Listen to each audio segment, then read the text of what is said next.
We are starting our Hawaii State Lesbian, Gay, Bisexual, Transgender, Queer Plus Commission meeting at 2:42 p.m. on November 17th, 2025. So we are going to start out with an introduction and roll call. I'm Sandy Harjo Livingston, and I'm here. Next, we have Michael Golojuch. Here.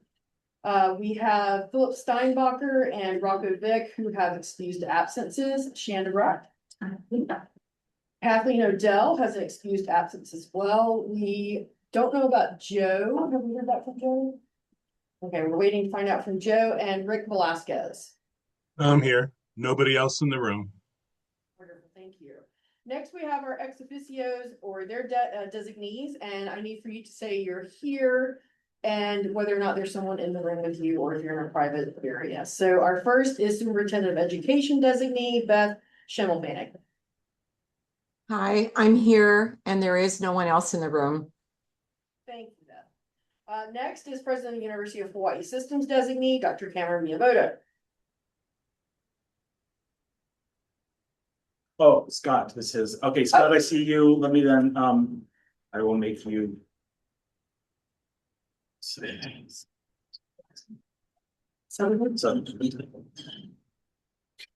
Sorry about that, Scott. There you go. No worries. I'm here on behalf of Camaron Miyamoto, and I am alone in the room. Thank you, Scott. Next is Director of Labor and Industrial Relations designee, David Rodriguez. Not him. Next is Director of Human Resources Development designee, Signe Nakamura Dureza. Hi, I'm here. No one else in the room with me. Thank you, Signe. Next, we have Director of Human Services designee, Jonathan Kimura. Hello, here. No one else in the room with me. Thank you. Thank you. Next, Director of Health designee, Thaddeus Pham. Aloha, Thaddeus Pham, he, him. There's no one else in the room with me. Thank you. And do we have any guests that we would like to introduce? No guests to introduce. All right. Next, we have our comment on receipt of written testimony. None. None. All right. And now we're moving on to commission shares, concerns, and reports. Our commissioners, and we'll start from the top, our list. For me, I am very grateful that Hawaii is standing behind Kamehameha schools, as well as much of the efforts for our transgender community. I am concerned about a lot of the things that could possibly happen here based on some of the really bad things that are happening now, especially with the troops moving into less, I guess, politicized cities like in North Carolina and in New Orleans. So it's going to be interesting to see what we have to deal with in the coming future. I stand with every child who's been raped. And that goes up to anyone under the age of 18 years old, not just children. And I hope that we as a society can come together and protect children. All right, next, Michael.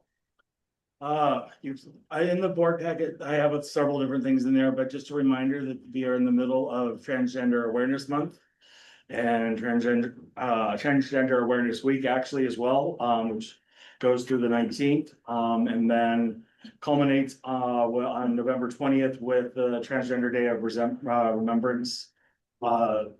There is a ceremony at the Capitol Modern on this Thursday. It starts at 5 o'clock with the reception at 5. The program starts at 6, right? Yeah, I'm getting the nod from Andrew in the room. One of the things I did not put in here that should have is that we're going to be, one of the Supreme Court cases we're going to have to be watching in January is there are two of them putting together to decide if trans kids, how trans people are going to be treated in sports. So that will be on the lookout for that. We are in this wonderful period right now between November 13th and December 2nd, which December 2nd, it will be the 12th anniversary of marriage equality. So I made sure I put all those dates in there because I spent way too much time on the Thursday and Friday of the week before the Supreme Court saying they're not gonna take up Kim Davis's case, going, what about marriage equality here? We did it a year and a half before Overbell v. Hodges, so I hope everybody will use that as a resource to remind yourselves, or remind everybody when they freak out, should something else go before the Supreme Court. We're fine here in Hawaii when it comes to marriage equality because we did it by legislative action. But on that note, we still need some more signatures on the petition to support gender affirming care. And so look at that. If you haven't signed it, it's in the board packets. And remember that December 1st is World AIDS Day. And like I just said, December 2nd will be the 12th anniversary. And so I haven't heard of any celebrations around that, but who knows what will happen between now and December 2nd to see if somebody steps up, do that. And the rest of it we'll take up as we go through the rest of it. Thank you, Michael. Next, we have Shanda Brack. I don't know that I have nothing specific, although Jeff did get back to me. He's not one of them. Okay, so we will not be voting today. We will just be going through the agenda. All right, next we have Rick Velasquez. Yeah, first thing, please check the camera. There's not a picture of the meeting room and I think there are several guests in there too. Right now we just have, thank you. Yeah, nothing big except for just to make sure we're all aware that the case that's going through about transgender in the military right now, one of the lead plaintiffs is a local boy, somebody from the Air Force here, Logan, Ireland. And I just was very impressed to see that his name is showing up more and more. So that was it. And I'll be talking later about the Mayor's Craft Fair.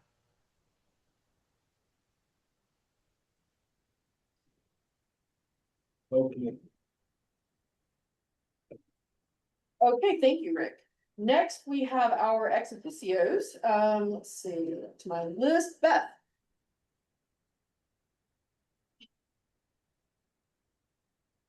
Oh, Warranty that is nothing, Beth, right? You good? Oh, okay. All right, Scott, for UH. Hello, everyone. Nothing to report other than our next UH Commission meeting is on December 5th from 9 to 11 a.m. In case anyone would like to join our meeting, we can provide you with the Zoom information. Mahalo. Thank you. Next, we have Signe.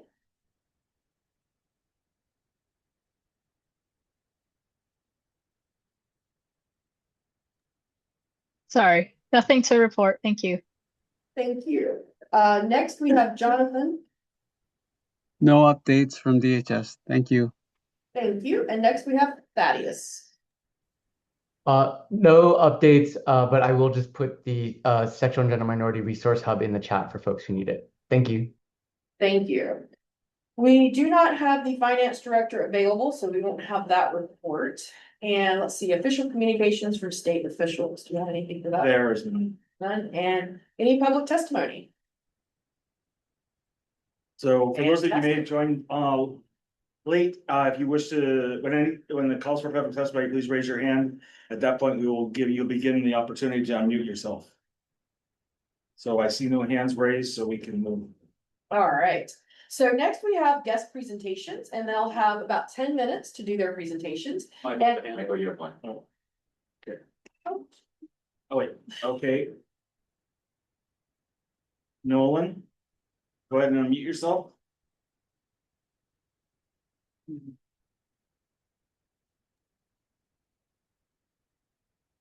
Can you hear me, Chair? Yes, now we can. Thank you so much for allowing me to testify.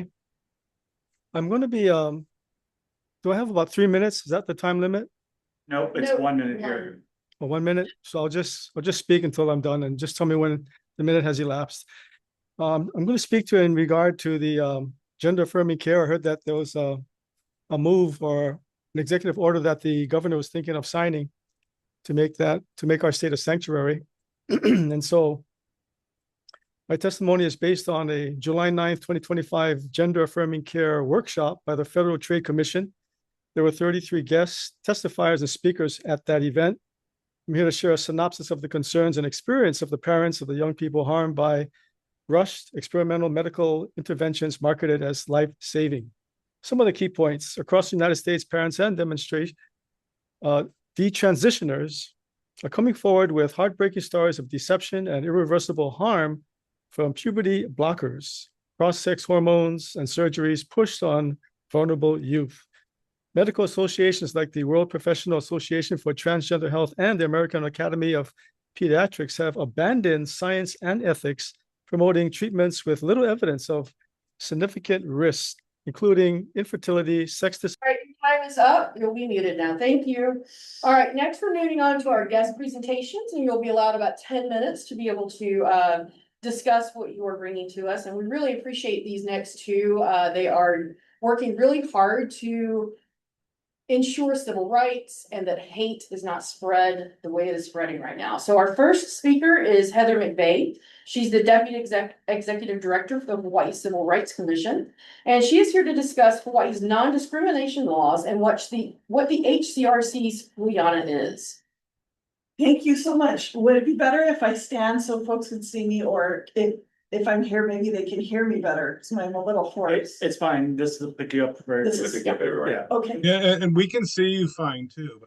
But if you're comfortable standing. Okay, no, I can stand second. I like sitting together, but okay, so I have more on the slides here than I'm gonna say out loud, and if folks want the PDF of that, I always like to include more information so you can go back and look at it. But yeah, I can advance my own slides too. How about that? Okay. Can I do it on this one or? No. Oh, okay. I can sit there. Oh, you can do it. Okay. You trust me? There you go. Trust me, everybody. Okay, so the Hawaii Civil Rights Commission is a state law enforcement agency for civil rights laws. And our mission is to eliminate discrimination and to promote diversity. So the 4 areas that we protect are housing, employment, public accommodations, which is like the movie theater, grocery store, and access to state and state funded services for that category only on the basis of disability. But most of the cases we get are for employment and housing. Okay, so it's a multi-step process what we do. The first thing we do, and then I just noticed a typo, of course, intake. INTAKE, intake. Anyone that brings us an issue feeling like they've been discriminated against, you don't have to have any evidence that it took place. If you have that sick feeling in your stomach that something was not right because of who you are, you can bring us the issue and we can look at it. We'll take your allegations and we'll start an investigation, gathering information on every side of the issue as to what took place to figure out whether or not it's the type of thing that our statutes enforce. So step 1 would be that intake.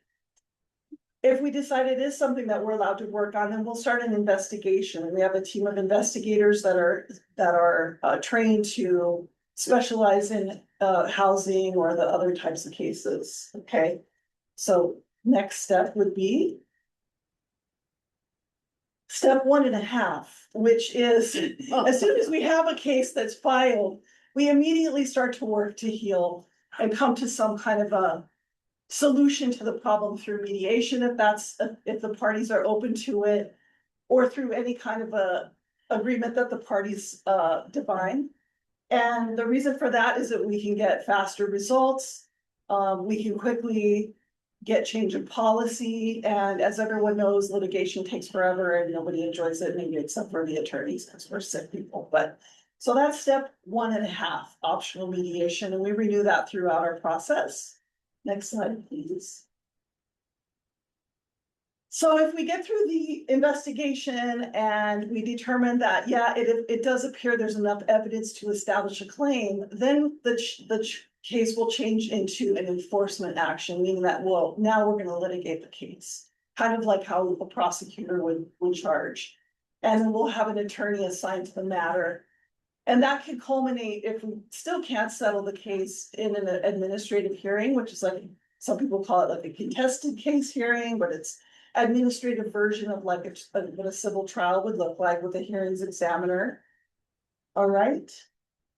And there'll be an opinion made by the hearings examiner that will then either be adopted by our commissioners, like a group of 5 community members that have some expertise in civil rights and serve on our commission. And then that can be appealed to circuit court. That would go to the administrative appeals calendar at circuit court.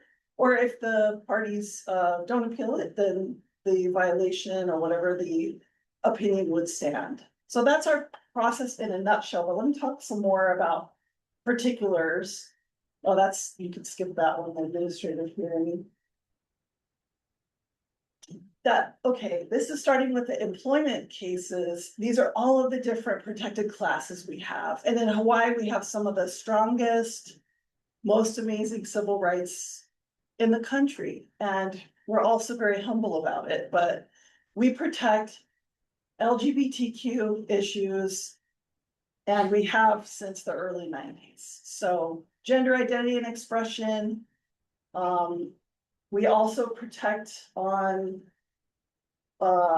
in housing. We also protect for Hanai status children under, Native Hawaiian traditional Hanai status. So we have some really amazing laws that are still in full effect, and we're still fully enforcing them. So this is just to go through and show you folks all the employment things that we protect, categories, protected classes.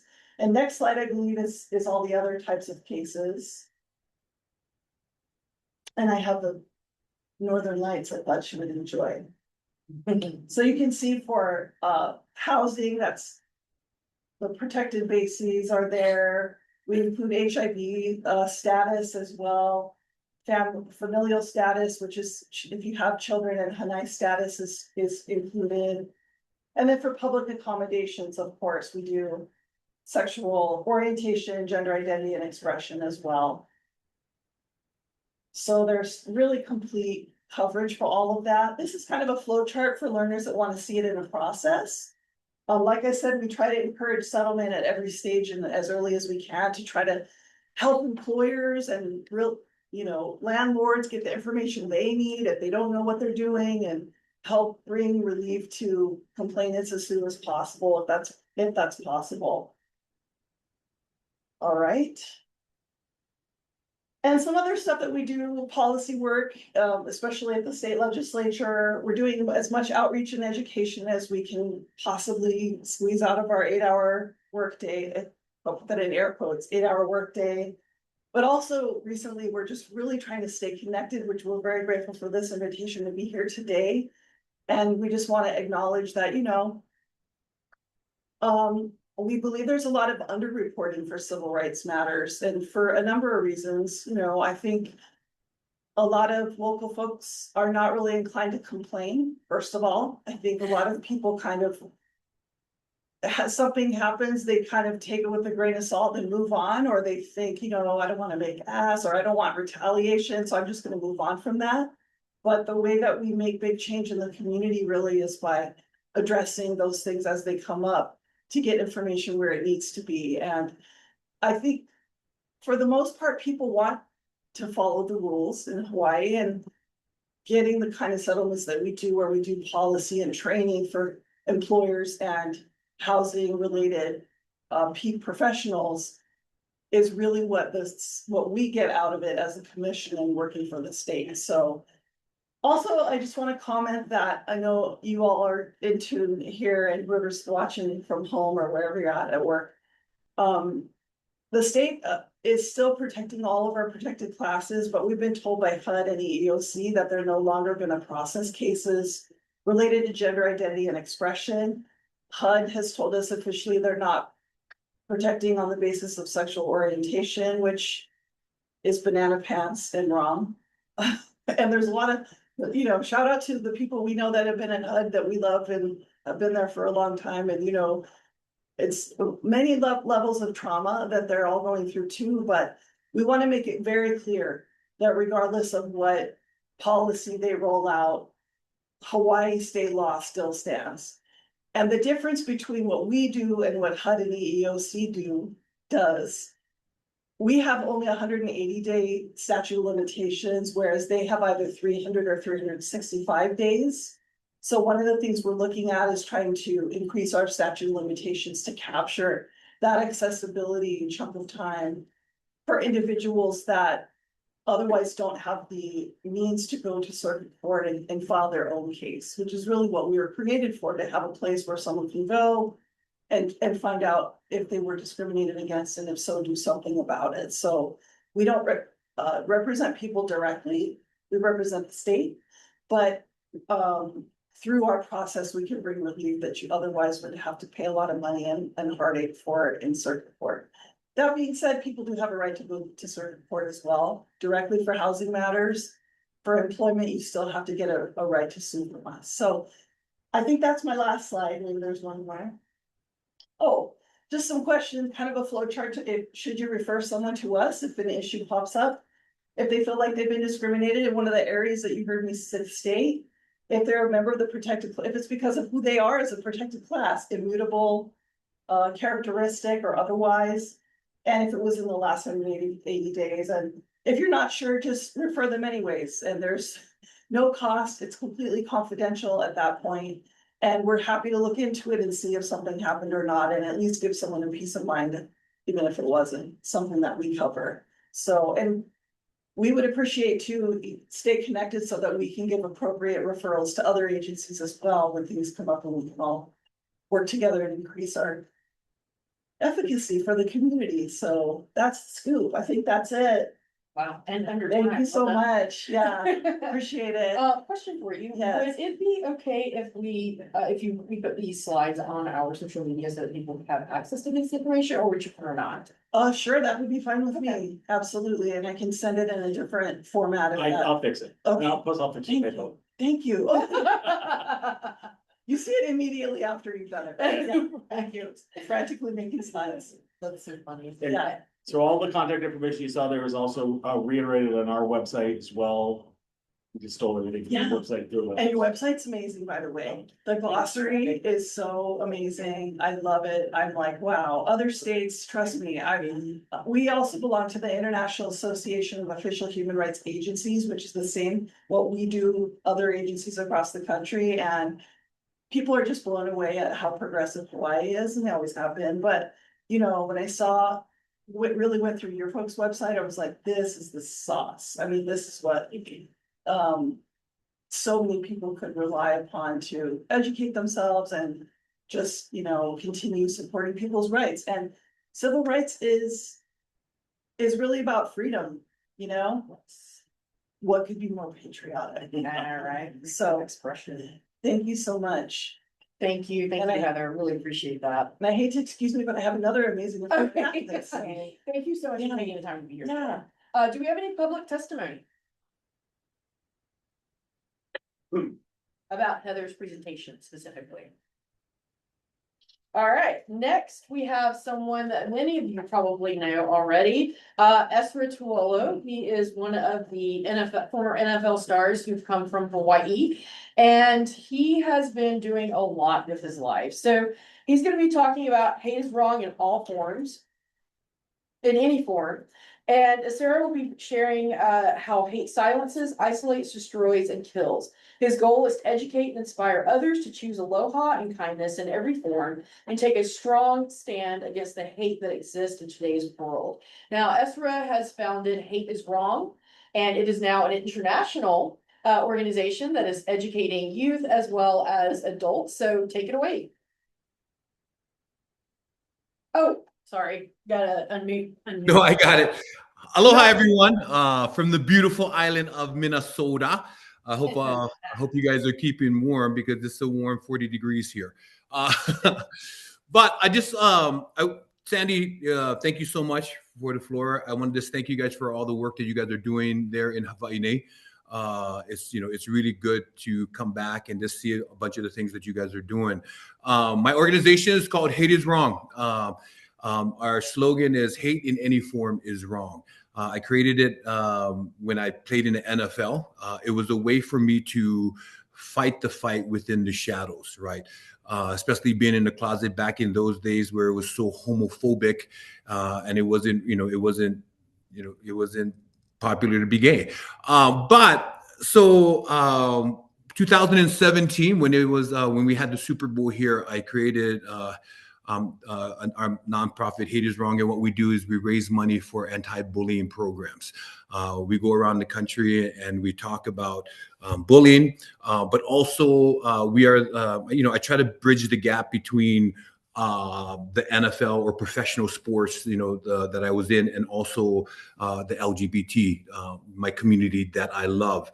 There was an opportunity when I came out in 2002 that I had to make a decision, right? The decision was either to just live the American dream, right? The white picket fence, the 2 kids minus the wife with the 2 dogs, or become part of the solution. And Judy Seppert is a good friend of mine, and she encouraged me to use the thing below my nose and above my chin, and it's the mouth and my voice. And when I go around the country speaking with all these kids and stuff, I try to encourage them to find their voices, because a lot of them have not. But this is a great opportunity for me just to sort of like bridge the gap between Hawaii and Minnesota and the things that you guys are doing. One of the big things that we do for Hate Is Wrong, not only to educate, but we also have a GSA prom that we do statewide. And I tell you, it's absolutely amazing just to see how much has grown in the last 3 years. These are, this is the prom for kids that don't feel welcome in their own proms, or don't feel welcome in their communities or in their counties, right? There's a lot of kids that get bullied and stuff like that. The first year that we did it, we had about I think like 50 kids. They didn't know what to expect, but when they came to Mr. Aloha, that's me, to try to help, I just said, of course, I would take it. And we created something great for them, a safe environment so they could come and they could just enjoy. Now, last year, we had over about almost 300 kids that came.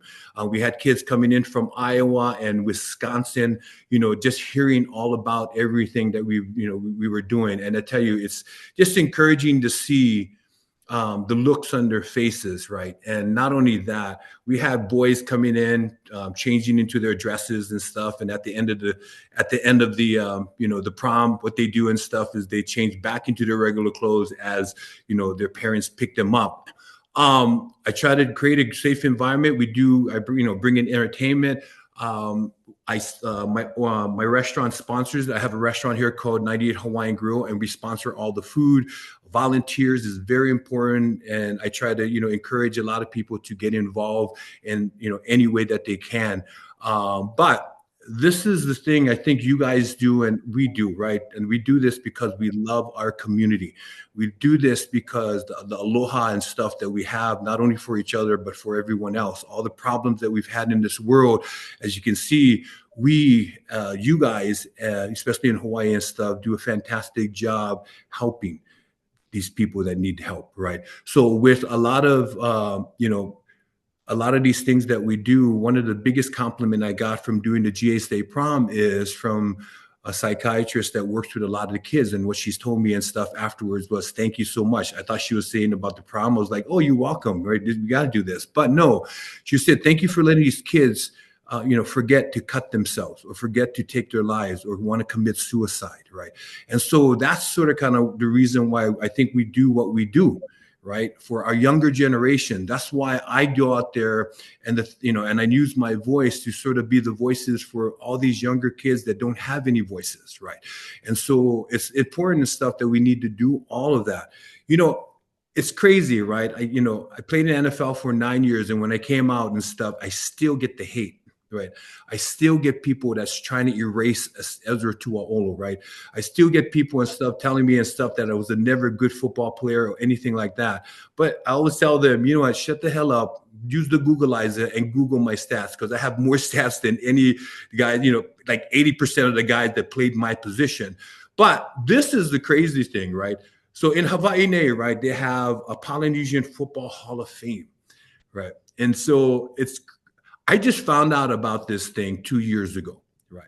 2 years ago, Dan Salimua tells me like, you know what, so much, the hate that they talk about you in the meetings and stuff when they're doing voting and stuff. And I was like, are you serious? Like I said, first of all, I didn't even hear about the Polynesian Hall of Fame. I don't even care about any good things. I'm not one who likes to, sort of kind of like to get awards. Every time somebody tries to give me an award, I always give it back. But it's crazy to think that even now, right, they would have that much hate for somebody and stuff that they don't even know. It's crazy and stuff that you have a guy that didn't even play football in the Polynesian Football Hall of Fame, The Rock, right? It's just crazy that you have guys and stuff that aren't even Polynesian that's in the Football Hall of Fame, the Hawaiians. So it's just crazy how, like, you don't think there's hate, you don't think there's, this, and you don't think the gay thing is, yeah, there is, and that's that's proof of it right there. So what I'm just saying is like the work that you guys are doing, the work that we're doing around this country, right, is absolutely needed. And I think this is a great way to bridge the gap. So if you guys need to have me come to Hawaii, I would definitely do that. 2 years ago, I was able to talk to, I think, 4 of the high schools there. And I tell you, it was, again, much needed. There's so much sort of hate. There was so much things that they were, so yeah. Chair, I'm sorry, so sorry to interrupt. The meeting needs to stop as there are difficulties logging into the meeting. So the meeting will need to be rescheduled, unfortunately. Okay. Who's having trouble? The only reason people would having trouble, we put in the new security measures into place that we were told to do. So as long as they have an account, they should be able to log in, and everybody's been let in. Yes, I understand that, but we've been advised that we need to stop the meeting.